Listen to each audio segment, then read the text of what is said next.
ዜማ ወጥበብ ዜማ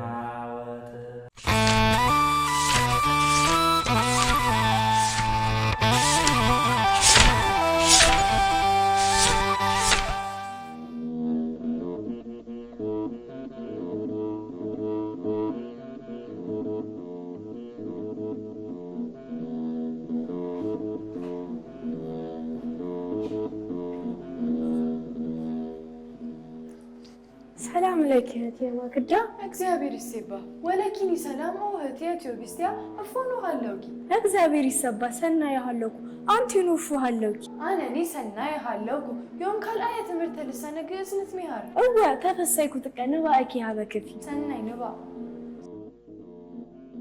ኦ አንተሙ መፍቀሪያነ ግእዝ ወማህበራኒሁ ለክርስቶስ አበው ወእማት አይሩግ ወእቤራት አሃው ወአሃት ወራዙት ወደናግል ወህፃናት እለት ይሄለው ውስተ ኩሉን በሐውርት እፎውቱ ሰናይወቱ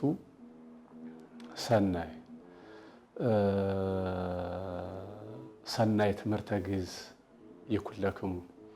እንግዲህ ዛሬ ከባለፈው የቀጠለውን ነው የምንማማረው ማለት ነው። ባለፈው በሶስቱ ህገጋት የግዕዝ ቋንቋ እንደ መግባቢያነት ያገለግላል ብለን ሶስተኛው ህግ ወይም ዘመነ ህግ ላይ ነው ያቆምነው። ሶስተኛው ዘመነ ህግ ወይም ህገጋት ዘመነ ህገጋት ከሚባሉት አንዱ ዘመነ ወንጌል ነው። በዘመነ ወንጌል የግዕዝ ቋንቋ ትልቅ ስራ የተሰራበት ቋንቋ ነው። በመጀመሪያዋም ከነዚህም እንደ ምሳሌ ብንጠቀም በመጀመሪያዋም በበዓለ ጰራቅሊጦስ ኢትዮጵያዊ ጃንደረባ የሐዋርያትን ትምህርት ወይም ወንጌል የሰማበት ቋንቋ የምን ቋንቋ ነው? የግዕዝ ቋንቋ ነው። እንደገና ደግሞ ትንቢተ ኢሳይያስ ምዕራፍ 53 ላይ መጻ ከመ በግ ይጠባህ የሚለውን ኢትዮጵያዊ ጃንደረባ የሐዋርያት ሥራ 8:24 ላይ ሄዳችሁ ስታነቡ ታገኙታላችሁ ታሪኩንና ይሄን ሲያነብ ሐሳቡን አይረዳውም ነበርና እግዚአብሔር ግን ይሄ ሁርትሮ ለስንቱ ሰረገላ ሂድና አስረዳው ተባለና ቅዱስ ፊልጶስ መጣና ይሄ የምታነበውን ታውቀዋለህ ሲለው እንዴ የተረጎምልኝ ሳይኖር እንዴት ብሎ ሲጠይቀው ወዲያውኑ ተገልጾለት ከቅዱስ ፊልጶስ ጋር ይሄ ያነበው የነበረውን ያንን ምስጢር ይሄ ሁለቱ የተግባቡበት ቋንቋ በምን ቋንቋ ነው ማለት ነው? በግዕዝ ቋንቋ ነው ማለት ነው። ስለዚህ የግዕዝ ቋንቋን ልንማረው ያስፈልጋል ማለት ነው። ይሄ በመጀመሪያው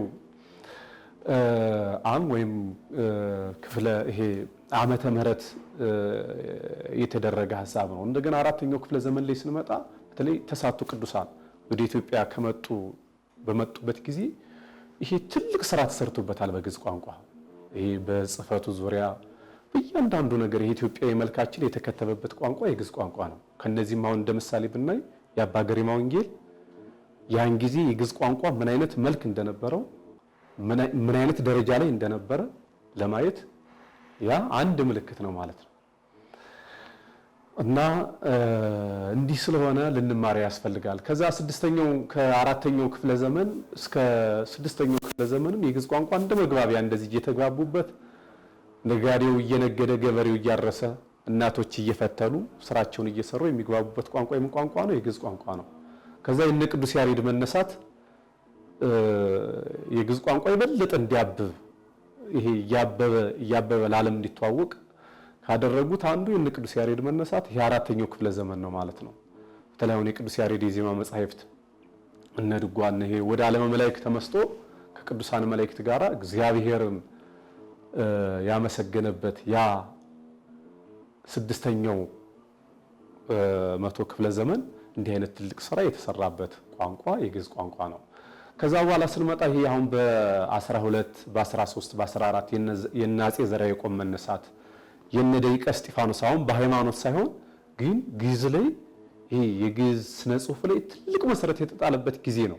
እንዲሁም ከአራተኛው እስከ ይሄ የግዕዝ የአማርኛ ቋንቋ መግባቢያ እስከሆነበት ድረስ የግዕዝ ቋንቋ አሁን እኛ በአማርኛ እንደምንግባባበት መግባቢያ ቋንቋ የነበረ በተለይ ነገስታቱ ትልቅ ስራ የሰሩበት በዚህ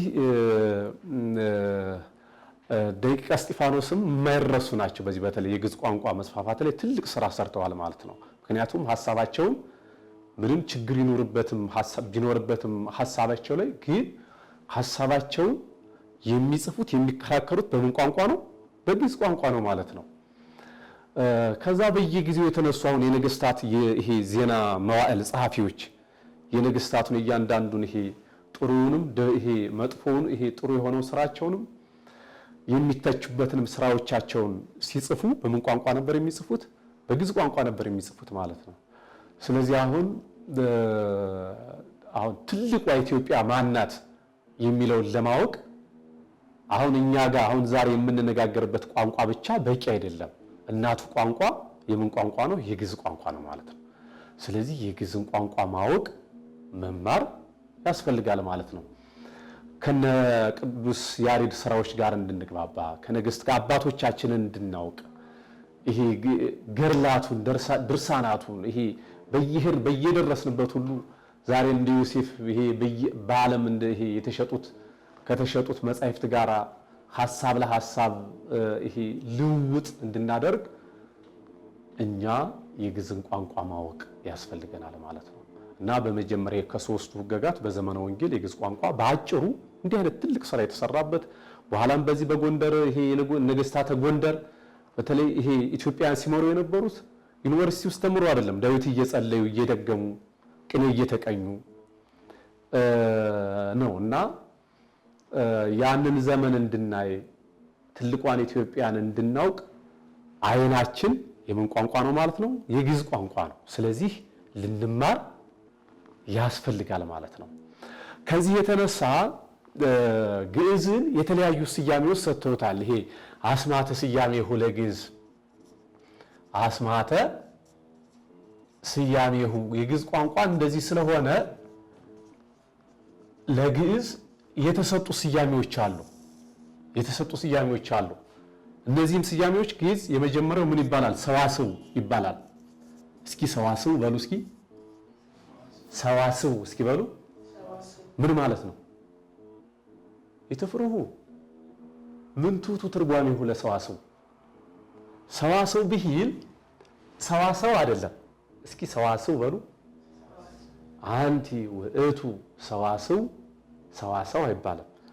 አንቲ ውእቱ ሰዋስው ዘርየ ያዕቆብ ምድር ዘይበጽሕ እስከ ሰማይ ከምድር እስከ ሰማይ ተተክላ መላእክት ሲወጡባት ሲወርዱባት ያያት የወርቅ መሰላል ለማለት ምን እንላለን ማለት ነው? ሰዋስው እንላለን ማለት ነው። ምን ማለት ነው በአማርኛ? መሰላል። እንደገና ግዕዝ ሰዋስው ይባላል። አሁን ግዕዝን መሰላል ሰዋስው ስንለው ይሄ እንደዚህ ሆነ እንጨት አዘጋጅተን አሁን ይሄንን እንጨት ብቻ መመልከት አያስፈልግም። አሁን እንደዚህ ሆነውን ይሄንን ብቻ ማየት አይደለም። አሁን ይሄ እንደዚህ ነው ብሎ አሁን አንድ ሰው ግዕዝ እንደዚህ ያስወጣል እንዲህ ብሎ እንደዚህ አይደለም እናየዋለን። ለምን ሰዋስው ተባለ የሚለውን። ሁለተኛ ግዕዝ መጽሔት ተብሏል። እስኪ መጽሔት በሉ እንጂ በደንብ መጽሔት ምን ማለት ነው? መስታወት ማለት ነው። እና ግዕዝን ሰዋስው አሁን እስካሁን ካየናቸው ይሄ ግዕዝ ይሄ ማህደረ ምስጢር ነው። ይሄ ምስጢራችን አባቶቻችን ሁሉ ይሄ የከተሙበት ሐሳባቸውን ያስቀመጡበት ግዕዝ ነው። እና ግዕዝን ከዚህ የተነሳ ምን ይሉታል? ሰዋስው። ግዕዝን ምን ይሉታል? መጽሔት። ሰዋስው ማለት መሰላል፣ መጽሔት ማለትስ መስታወት ማለት ነው። እንደገና ግዕዝን መርሆ ብለውታል። እስኪ መርሆ በሉ። ምን ማለት ነው መርሆ ማለት? መርሆ ማለት ምን ማለት ይመስላችኋል? መርሆ ማለት ምን ማለት ነው? ቁልፍ ወይም መክፈቻ እንደማለት ነው። መክፈቻ ማለት ነው። ይሄ ብቻ አይደለም። ግዕዝን አሁን እስካሁን ካየነው አንጻር ይሄ ልዩ የሆነ ቋንቋ አሁን ልዩ የሚያደርገው በውስጡ የያዘው ምንድን ነው? ሐሳብ ነው። ይሄ የተሰነደበት ይሄ ምስጢር ነው ግዕዝን ልዩ የሚያደርገው ማለት ነው። እና ከዚህ የተነሳ ሰዋስው እንለዋለን፣ መጽሔት መርሆ እንለዋለን ማለት ነው። እንደገና ግዕዝን ምን እንለዋለን? ደብር ይባላል። ደብር ማለት ምን ማለት ይመስላችኋል? አሁን ወደ ደብር እንሂድ እንላለን አይደል? ደብር ማለት ምን ማለት ነው? ተራራ ማለት ነው። ደብር ማለት ምን ማለት ነው? ተራራ። እና ግዕዝን ተራራ ብለውታል። ተራራ ብለውታል። ለምን ይሁን ተራራ ያሉት? እስኪ እናየዋለን። ለምን ሰዋስው አሉት? ለምን መጽሔት አሉት? ለምን መርሆ አሉት? ለምን ደብር አሉት? የሚለው ከዛ ግዕዝን ምን ብለውታል? መነጽር። መነጽር ምን ማለት ነው? መነጽር ማለት በእርግጥ እንጠቀመዋለን ሁላችንም። ይሄ ሁለተኛ የአራት አይና የሆኑ አሁን አሉ። በሁለት አይና ላይ ሁለት አይና ያለው መነጽር ሲጨመር አራት አይና የሚያና መነጽር ማለት ማጉሊያ ማለት ነው አይደል? ማጉሊያ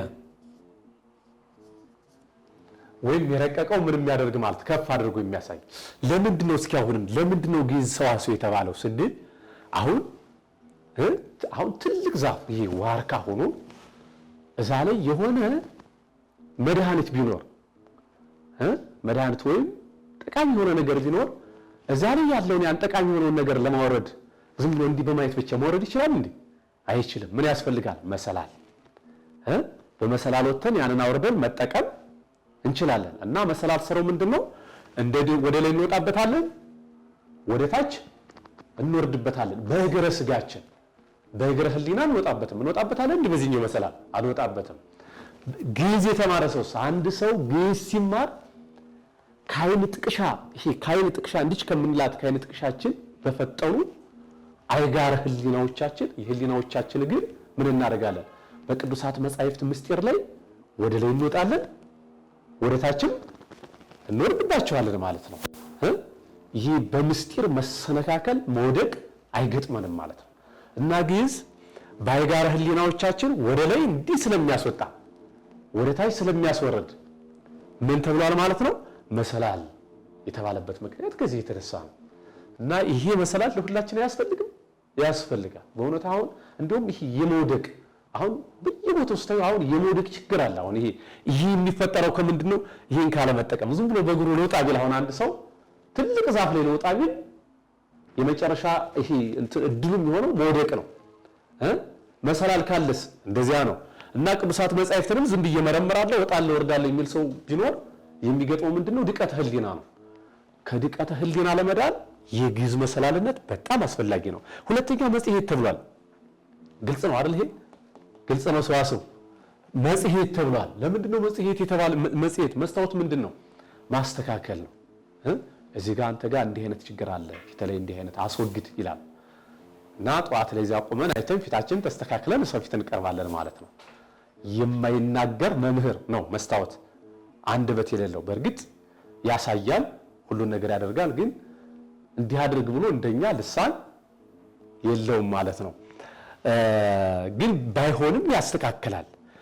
ግዕዝ ስለምንድን ነው መጽሔት ያሉት ስንል ግዕዝም ያስተካክላል። በተለይ አንተ ውስጥ ይሄ እያንዳንዳችን ልብ ውስጥ ያለውን ይሄ ጥርጥር ይሄ ግዕዝ ከመማራችን አስቀድሞ ብዙ ህሊናት የሚወጡ እንዲህ ነው እንዲህ የምንላቸው ይኖራሉ። እነዚያን የሚያጠፋ ይሄ ትክክል አይደለም፣ እዚህ ጋር እንዲህ አይነቱን ችግርህን ይሄ የሐሳብህን ችግር አስወግድ እያለ ማሳየት የሚችል እና በእውነት እንዲሁም ይሄ መስተዋት ዛሬ በእያንዳንዱ ቤት በእያንዳንዱ ልብ ውስጥ ቢኖር በእውነት አሁን የምናየውንም ነገር ባላየ አሁን በየሚዲያው እንደዚህ ነው ይሄ ሐሳብ እንደዚህ ይሰዳል እንደዚህ ነው የሚለው በእውነት ሰው ማውቀው ቦታ ላይ እና ከእንደዚህ አይነቱ ዳሂጸ ልሳን ችግር ለመዳን ግዕዝ ምንድነው ማለት ነው? መስታወት ነው ማለት ነው። የሚያስተካክል የሚያርቅ ስለሆነ ግዕዝን ሰዋስው ሁለተኛ መጽሔት ብሎታል ማለት ነው። መርሆ መክፈቻ ነው። አሁን ይሄ መክፈቻ ባይኖር ነው ቁልፍ ባይኖር ነው ወደዚህ መግባት እንችላለን? አንችልም። እዚህ ገብተን አሁን እንዲህ ምንሽ ነው ይሄን ሁሉ ነገር የምንፈጽመው ቁልፍ ስላለ ነው። እና ኢትዮጵያ ወይም ቤተክርስቲያን ስንል አሁን የተቆለፈች ደጅ ናት። ዝም ብሎ ማንም ይሄ አይነ ቁልፍ የሌለው ሰው ይሄ የህሊና ቁልፍ የሌለው ሰው ነው የማይከፍታት የማይተቻት እንድናት የማትባል ናት። እና ይችን ሀገር ለማወቅ ኢትዮጵያን ለማወቅ በተለይ ኢትዮጵያ ስትባል ቤተክርስቲያን ናት። አባቶቻችንን ለማወቅ ይሄ መርሆ ያስፈልገናል። እሱ ምንድነው? ግዕዝ። ከዚህ የተነሳ ግዕዝ ምን ብለውታል ማለት ነው? መርሆ ብለውታል። ደብር ብለውታል ግዕዝን። ለምንድን ነው ደብር ያሉት? ደብር ማለት ተራራ ነው። አሁን ተራራ እስከሚወጡበት ድረስ ያጸራል፣ ያደክማል። ከወጡበት በኋላ ግን ሁሉን ነገር ያሳያል። ግዕዝም እስከሚማሩት በእርግጥ ሊከብድ ይችላል።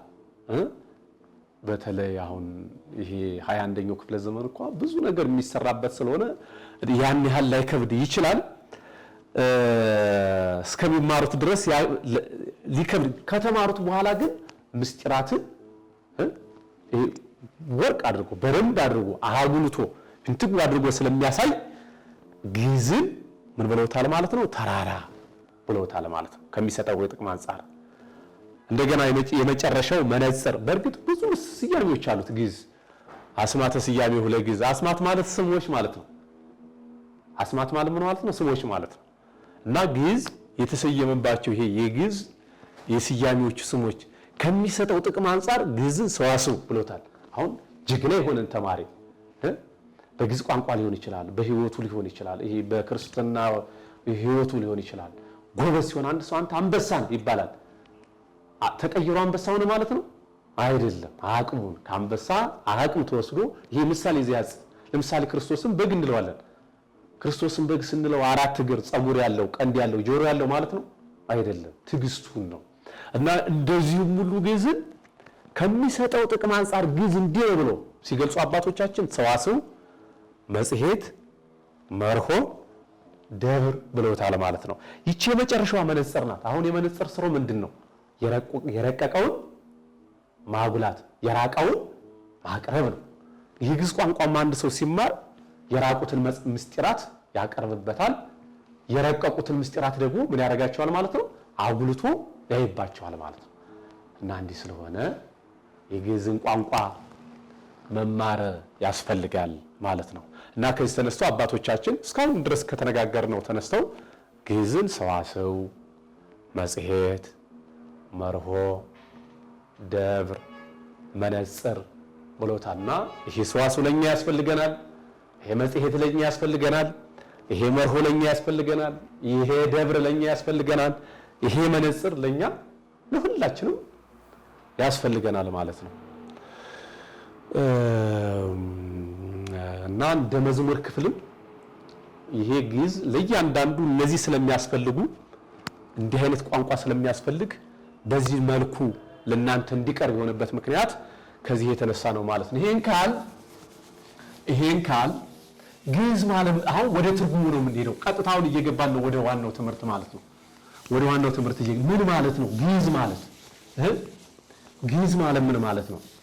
በእርግጥ ስለ ግዕዝ ቋንቋ ይሄ የተለያየ ሐሳብ ያላቸው ሊቃውንት አሉ።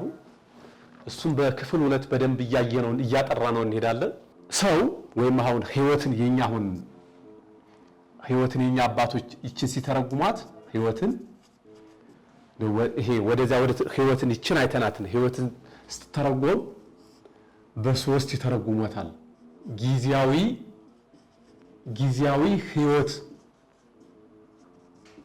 ህይወት ያላቸው ፍጡራን አሉ። ጊዜያዊ ህይወት፣ እንደገና ጊዜያዊ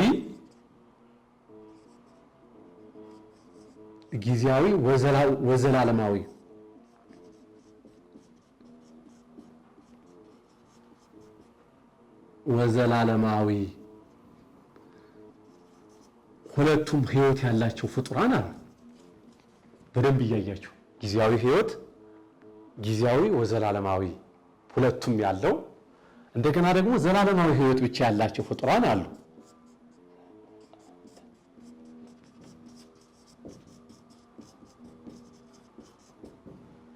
ጊዜያዊ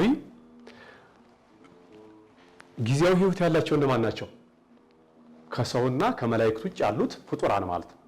ህይወት በተፈጥሮ ተሰጣቸዋለች፣ በሞት ይነሳሉ፣ እንደተነሱ ይቀራሉ። እንስሳት፣ አራዊት ትንሣኤ ያላቸው እንዴ? የላቸውም። ራሱ ተፈጥሯቸው እንደዚህ መፈጠራቸው ትንሣኤ እንደሌላቸው ሲያጠይቅ፣ እንደገና ደግሞ ዘላለማዊ ህይወት ያላቸው ማን ናቸው? መላእክት ናቸው። መላእክት ይሞታሉ? ይታመማሉ? አይታመሙ፣ አይሞቱ። ዘላለማውያን ናቸው መላእክት እና ዘላለማዊ ህይወት በተፈጥሮ ተሰጠቻቸው ለዘላለም ይዘዋት ይኖራሉ ማለት ነው። የመላእክት ህይወት ጊዜያዊ ወዘላለማዊ ህይወት ያለው ደግሞ ማን ነው? ሰው። ይሄ እንደነዚህኞቹ የሚሞት አካል ስላለን ጊዜያዊ ህይወት በተፈጥሮ ትሰጠናለች። በሞት ይነሳናል። ግን እንደተነሳን ይቀራል እንዴ? አይቀርም። እንደገና በትንሣኤ ዘጉባኤ ደግሞ ምን ሆነን ሞተን ከሞት በኋላ ምን አለ? ህይወት። ከመቃብር በኋላስ ትንሣኤ። አሁን እዚህ ጋር ማዕከላዊ ፍጡር ሁለቱንም ይሄ ጊዜያዊ ህይወት ያላቸውንም ዘላለማዊ ህይወት ያላቸውንም ፍጡራን የሚመስል ማን ነው? ሰው ነው ማለት ነው። ሰው ነው እና በማትሞት ዘላለማዊት ነፍሱ መላእክትን ይመስላል። በሚሞት አካሉ ደግሞ ማንን ይመስላል ማለት ነው? እነዚህን ይመስላል ማለት ነው። እንዲህ አይነት ህይወት እግዚአብሔር እንዲህ አድርጎ ማክብሮ የፈጠረ ነው ማለት ነው። ይሄ ሆኖ የምናይባቸው ብዙ ነገሮች ለምሳሌ አሁን ቅዱስ ያሬድ በዕለተ ዓርብ በ3 ሰዓት ወደ ዓለም መላእክት ተመስጦ እግዚአብሔርን ከመላእክት ጋራ በግዕዝ በዕዝል በሶስቱ ስልተ ዜማዎች እግዚአብሔርን አመስግኗል አይደለም? የኛ ዜማ ምድራዊ ነው እንዴ? አይደለም፣ ሰማያዊ ነው። ይሄን ካል ምንቱ ትርጓሜሁ ለግዕዝ ምንት ወእቱ ትርጓሜሁ ለግዕዝ ምን ማለት ነው? ምንቱ ትርጓሜሁ ለግዕዝ። አሁን ይሄን እስካሁን እየተነጋገርን ከመጣን ግዕዝ ማለት ምን ማለት ነው? ግዕዝ አሁን ግዕዝ አይላችሁ ይሄኛው 2 ፊደሎች አሉ። ይቺ አምና ትባላለች። ይቺ 2 አዎች አሉ አይደል? ምን ትባላለች? ይቺ በእርግጥ ተሞክሳን ፊደላት ላይ በደንብ እናያለን። አሁን ግን ግዕዝን ከነዚህ ፊደላት አውድ ነው የምንተረጉመው። ይቺ አልፋ አ፣ ይቺስ አይኑ ወይም አይኑ አ ትባላለች ማለት ነው። እና ግዕዝ አሁን እኛ እዚህ ጋር የተጠቀምነው በአይኑ አ ነው ወይስ በአልፈው ነው? በአልፈው ነው የተጠቀምነው። እና ግዕዝ ማለት ምንት ውእቱ ትርጓሜሁ ለግዕዝ፣ የግዕዝ ትርጉሙ ወይም ትርጓሜው ምንድን ነው ብዬ ነው የጠየቋችሁ። ምንት ማለት ምን ማለት ነው? ውእቱ ማለት ነው። ትርጓሜስ ትርጉም፣ ሁስ ሙ የሱ የግዕዝ የሱ ባለቤት አመልካች ቅጥያ ፊደል ናት። ለግዕዝ የግዕዝ ትርጓሜው ምንድን ነው? እስካሁን ድረስ ይሄን ሰዋስው ስንለው እስካሁን ይሄን ያህል ስንናገር ምንድነው ግዕዝ የሚለውን ለማወቅ ግዕዝ በዚህች ሲጻፍ ይሄ አግዓዘ ምን ማለት ነው? ነፃ አወጣ። ግዕዝ አግዓዘ ከዚህ ግስ ነው የሚወጣው። ግዕዝ አግዓዘ ነፃ ወጣ ከሚለው የግዕዝ ግስ የተገኘ ሲሆን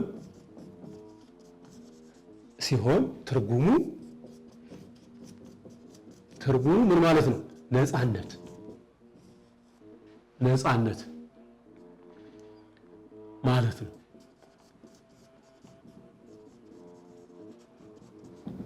ግዕዝ አግዓዘ ፈቀደ ጊዜ አገዘ ለአዳም።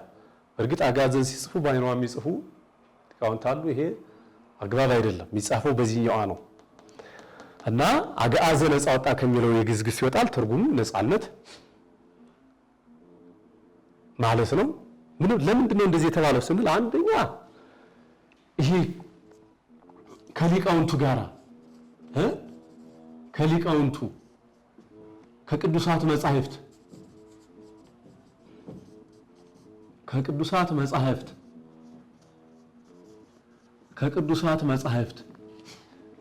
ከቅዱሳት መጻሕፍት ከኢትዮጵያ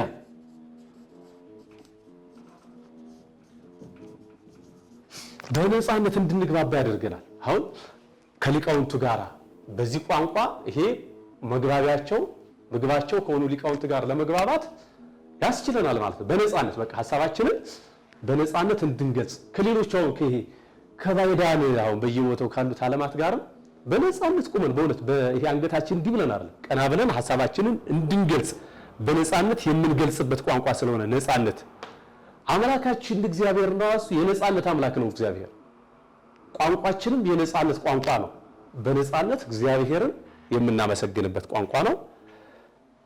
ከቅዱሳት መጻሕፍት ጋር በነፃነት ሐሳብ ለሐሳብ ኢትዮጵያ ስትባል ቤተክርስቲያን ናት። ነገ ገዳማት ላሊበላ በተር ከገድለ ላሊበላ ጋር በነፃነት ይሄ ራስህን ደፍተህ ሳይሆን በደንብ ለመነጋገር እንድንግባባ ስለሚያደርግ ነፃነት ተብሏል። አሁን ለዚህ ነው አሁን ግዕዝ የቋንቋው መሰረተ ልሳናት ይባላል። አሁን ለምሳሌ ሌሎች ቋንቋዎች ብናይ ዓለም ውስጥ ያሉትን ቋንቋዎች ብናያቸው ምንድናቸው? ወይ አሁን ለምሳሌ ፍሬንች፣ ፈረንሳይ አይደለም አሁን የሚነገርበትን ሀገር መሰረት ያደረገ ነው። እንግሊዝ፣ ኢንግላንድ ይሄ እያንዳንዱ ነገር አሁን ከሀገራችን ጀምሮ እስከ ቦታው ድረስ ያሉት ስናይ ወይ የሚነገሩበትን ነገር መሰረት ያደረጉ ናቸው፣ የሚገልጹ ናቸው። ግዕዝ ግን ከዚህ ጋር ምንም ግንኙነት የለው። ምንድነው የሚለው? ነፃነት። ትርጉሙ በራሱ ነፃነት። ለዚህ ነው መሰረተ ልሳናት ነው የቋንቋዎች ሁሉ መሰረት ነው የሚባለው። ከዚህ ብሔርን ተናጋሪው ማህበረሰብ ምንም ያደርግ የሚወክል ቋንቋ አይደለም። ከነፃነት ጋር በነፃነት እግዚአብሔርን የምናመሰግንበት ከመጻሕፍት ጋር ሐሳባችን የምንገልጽበት ቋንቋ ስለሆነ ግዕዝ ምን ብለው ተርጉመውታል ማለት ነው? ነፃነት። ግዕዝ አገአዘ ማለት ነፃ ወጣ ነው። ግዕዝ ማለት ደግሞ ምን ማለት ነው ማለት ነው? ነፃነት። መጀመሪያ የሚልም ትርጉም አለው። እንደዚህ ከሆነ ግዕዝ አሁን ከመነጋገር ጋር ከመወያየት ጋር ከተገናኘ ግዕዝ ማለት ምንድን ነው? ስመ ልሳን ነው። ስመ ልሳን ነው። አት እቺ ያሰመርኩባትን በደንብ ይው። ስመ ልሳን ምን ማለት ነው? የቋንቋ ስም ነው ማለት ነው። የቋንቋ ስም ነው። የቋንቋ ስም ነው ስመ ልሳን ስንል አሁን ግዕዝን ቋንቋውን ይሄ ማግባባት የሚችል ቋንቋውን ስንናገር ስንጽፍ የምትጻፈው የትኛዋ ናት ማለት ነው? ይቺ ባይኑ እንጽፋለን ማለት ነው። እሺ ሌላው ግዕዝ በዚህኛው ሲጻፍ ግዕዝ ባይኑ ሲጻፍ በዚች ባይኑ ሲጻፍ ማን ከሚለው ግዝግዝ ስለሚወጣ ግዕዘ ስንት ትርጉም አለው? ተጓዘ፣ አከተ፣ ሰበሰበ የሚል ትርጉም አለው። ከዚህ ምን እናወጣለን? ግዕዝ ማለት ምን ማለት ነው? ሲተረጎም ግዕዝ ማለት እክት፣ ስብስብ እና ጓዝ። ይሄ ግዕዝ በዚህኛዋ ሲጻፍ እንዲህ አይነት ትርጉም ነው ያለው። እክት፣ ስብስብ፣ ጓዝ የሚል ማለት ነው። ይሄንን አይወክልም፣ ቋንቋውን አይወክልም። ይሄ በዚህኛው ሲሆን ምንድነው የሚወክለው ስንል ይሄ ስመ ልሳን ነው ብለናል። የቋንቋ ስም ነው ብለናል። ይሄኛው ሲሆንስ ስመ ዜማ ነው። በተለይ መዝሙር ክፍል ስመ ምንድነው? ዜማ ነው። ስመ ዜማ ማለት ምን ማለት ነው? የቅዱስ ያሬድ የዜማ መጻሕፍተ ዜማ ሆነ ቅዱስ ያሬድ ስንት ናቸው? የቅዱስ ያሬድ የዜማ መጻሕፍት ስንት ናቸው? 5 ናቸው። በእርግጥ 6ም ናቸው ያስጨመር ማለት ነውና ድጓ፣ ጾመ ድጓ፣ ምዕራፍ፣ ዝማሬ፣ መዋሥዕት አሉ። እነዚህ መጻሕፍት ናቸው። እነዚህ ደግሞ የሚዜሙበት ስልተ ዜማዎች አሏቸው። እነዚህ አይደለም ስልተ ዜማዎች አሏቸው። ስንት ናቸው? 3 ምን ግዕዝ፣ ዕዝል፣ አራራይ ናቸው ማለት። ስለዚህ አሁን ዜማውን ስንጽፍ የምንጽፈው ግዕዝ ብለን ለመጻፍ በዚህኛው አይደለም የምንጽፈው። በየትኛው ነው የምንጽፈው? በአይኑ ምን ማለት ነው? ባለ ብዙ ጓዝ ዜማ አለ። ዝም ብሎ የተነጠለ ነገር አለ ዜማ። አንድ ቃል አሁን ዘወረደ ብትል ዘወረደ ላይ ዘወረደ ቃሉ አለ። እንደገና ይሄ ዜማው አለ ምልክት አለ ይሄ የሚዜምበት ዝም ብሎ ሰው ሆዱ ስለጠገበ ዝም ማወቅ መቻል አለበት የመጀመሪያ እና የነዚህ ሶስቱ የዜማ የቃል የምልክት የነዚህ ሁሉ ክት ስብስብ ጓዝ ስለሆነ ስልተ ዜማውን ስንጠራ ግዕዝ ብለን በዚህች እንጽፋለን ስመ ዜማ ነው ባልፈው ሲሆን ደግሞ ምን ይሆናል ማለት ነው ስመ ልሳን የቋንቋው ስም ይሆናል ማለት ነው ሳምንት ይሄ በእንተ ፊደላት እነማን ናቸው የሚለውን እንማማራለን በዛት ዕለት ዛስተጋባ እንደ እግዚአብሔር ሰባሰቡን ይበለን በዚህ ዕለት የሰበሰበን እግዚአብሔር የሳምንት ሰው ይበለን ማለት ነው የተማርነውን በልቦናችን ይሳልን ያሳድርልን ሀብተ መምህራንን ያድለን ይቆየን ማክዳ አፎረከብኪ ለትምህርታዩ ምህትየ እወህትያ አነ ሂ ፈድፈደ ተፈሳይኩ በትምህርታዩ እምድረዝ ይደልሁነ ከመ ንርከብ ቃለ ትርጓሜሁ ለግዕዝ አናኒ ከማኪ የዚህ መርኩስ መትርጓሜሁ ለግዕዝ ለሂቅ ውእቱ እፎ ውእቱ ለሊኪ በአማን ግሩም ውእቱ ሊተ ወረከብኩ ብዙሃት ትምህርተ በሊ ሰናይ ጊዜ ይኩለኪ እስከ ንስራከብ በዘይ መጽ ትምህርትነ አሜን እህትየ ሰናይ ጊዜ ይኩለኩልነ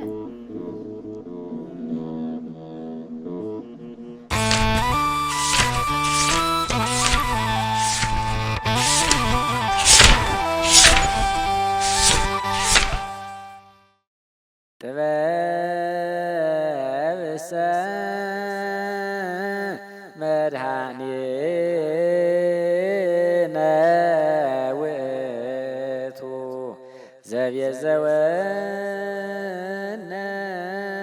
በጥብሐ ሥጋሁ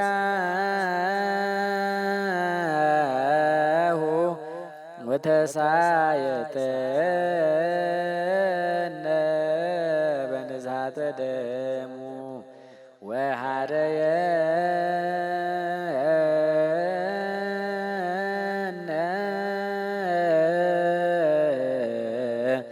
ለመንግሥተ